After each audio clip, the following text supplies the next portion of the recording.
Welcome to English Avenue, where English becomes exciting. Today, we start the thrilling journey of one of history's most controversial figures. Adolf Hitler, love him or hate him, his story is filled with dreams, failures, ambition, and power. From a small boy with big dreams to a man who changed the world forever. This is the story of Adolf Hitler, like you've never heard before. Are you ready? Grab your headphones, sit back, and let's dive into this incredible tale that will improve your English and keep you hooked till the end. It all started on April 20th. 1889, in a small town called Brauamen in Austria, a baby boy was born. Alois and Clara Hitler. They named him Adolf. No one knew this little boy would grow up to shake the world. As a child, Adolf wasn't specially loved, playing outside, drawing pictures, and imagining a big future. But life wasn't affect his father. Alois was very strict. Alois wanted Adolf to study hard and get a government job just like him, but Adolf had a different dream. I want to be an artist, he would tell his mother Clara. His mother loved him deeply and supported his dream, but she couldn't change Alois's mind. Adolf's childhood was full of fights with his father. His father would shout, "Art is not a real job," and Adolf would stay quiet, hiding his tears. When he was 13 years old, his father died. Suddenly, some people thought Adolf would feel free, but losing his father left a hole in his heart. Adolf started skipping school. He was once a good student, but now he didn't care. Teachers would say Adolf is smart, but he was lazy. All he wanted to do was draw. After finishing school, Adolf packed his bags and moved to Vienna, the capital of Austria. He was so excited. Vienna is the city of art. I will become a famous painter here, he thought. He applied to the Academy of Fine Arts, a big art school, but when the results came, his heart broke. He didn't get into school. Told him, "Your work is not good enough." Adolf felt humiliated. "I'll try again," he said. But the next year, the school rejected him again. He was devastated. Without school or a job, Adolf's life became hard. He lived in tiny, dirty rooms and sometimes slept on the streets. He painted postcards and sold them to tourists for a little money. Wise life, so unfair, he often thought. During this time, Adolf's mother passed away. He was alone and angry. He started to blame other people for his failures. "It's not my fault," he would say. In 1914, everything changed. World War I started, and Adolf saw a chance to make his life meaningful. He joined the German army. He loved being a soldier. Finally, I am part of something big, he thought. Adolf was brave in the war. He carried messages across dangerous battlefields and received 2 medals for his courage. But in 1918, Germany lost the war. Adolf was furious. "Our leaders betrayed us," he shouted. He felt Germany needed someone strong to bring it back to power. After the war, Adolf returned to Germany. The country was in chaos. People were poor and hungry. Many were angry about the war's end. Adolf saw this as his opportunity. He joined a small political group called the German Workers' Party. Adolf was a powerful speaker. When he spoke, people listened. His words were full of anger, passion, and promises Germany will rise again. He would say slowly. More and more people started following him. Adolf changed the name of the group to the National Socialist German Workers' Party, also known as the Nazi Party. He designed their symbol, a red flag with a black swastika. This would become the most powerful symbol in the world, he declared. His speeches became famous. Thousands of people came to hear him. They believed in his dream of a strong Germany, but Adolf's ideas were dangerous. He blamed certain groups of people for Germany's problems and wanted to make Germany only for Germans. After World War I, Germany was in big trouble. People had no jobs. Food was expensive, and many families were hungry. The country had to pay a lot of money to other nations because they lost the war. Germans were angry and sad. Adolf Hitler saw this pain. He told the people, "It's not your fault. I know who is to blame." His words gave people hope, but they also made them angry at others. Slowly, Adolf became a popular name. Adolf worked hard to grow his party. He held big meetings and gave loud, emotional speeches. Germany can be great again, he shouted. People clapped and cheered. They believed his dream. In 1923, Adolf tried to take control of the German government by force. This was called the Beer Hall PCH, but it failed. Adolf was arrested and sent to jail for 9 months. While in jail, Adolf wrote a book called Mein Kampf, which means my struggle. In this book, he wrote about his ideas. He said Germany needed to become powerful and that certain groups of people were the enemy. The book became popular, and many Germans started to believe in his ideas.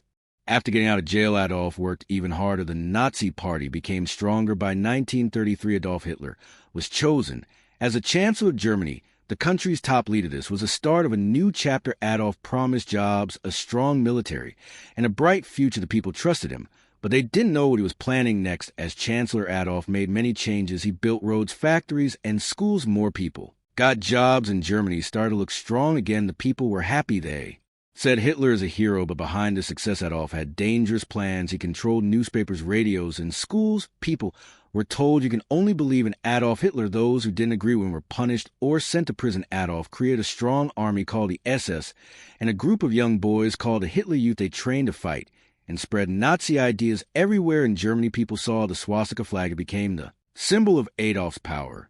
Adolf's speeches became even more powerful. He would say, "Germany is the best. We will rule the world." Crowds cheered and shouted, "H. Hitler." In 1939, Adolf made his boldest move. He ordered his army to invade Poland. This act started World War II. Adolf's dream was to take over all Europe and make Germany the most powerful country in the world. At first, Adolf's army won many battles. They were strong and well-trained, but as the war went on, things started to go wrong. Adolf had made too many enemies while the war was happening. Adolf was doing something terrible. He wanted to remove all Jewish people and others he thought didn't belong in his vision of Germany.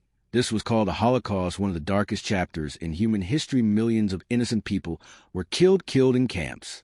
By 1944, Germany started losing the war. Adolf's enemies, like the United States, the Soviet Union, and Britain, were too strong. Bombs fell on German cities, and the people who once called Adolf a hero began to lose hope. Adolf became paranoid. He trusted no one and spent most of his time hiding in his bunker. By 194, for Adolf Hitler's dreams of ruling the world were falling apart. His army, which once seemed unstoppable, was now losing battles everywhere. The Soviet Union, one of his biggest enemies, pushed the German army back from the east. At the same time, American and British soldiers attacked from the west. German cities were bombed day and night. Families lost their homes, and the people began to turn against Adolf. Why did we follow him? Many asked.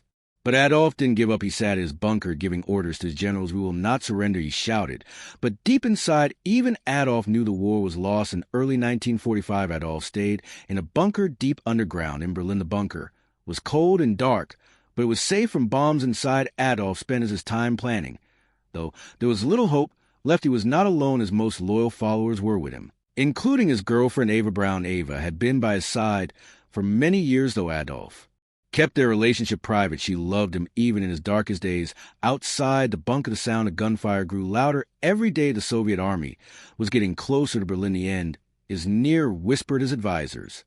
Leaders from other countries begged Adolf to surrender, save the people of Germany. They said, but Adolf refused. He believed surrender was a sign of weakness. If Germany loses, it is because the people were not strong enough, he said coldly. By April 1945, Berlin was surrounded. The Soviet army attacked the city from all sides. Buildings collapsed, fires burned, and people ran for their lives. On April 29th, 1945, Adolf made a surprising decision. He married Eva Braun. In the bunker was a simple ceremony.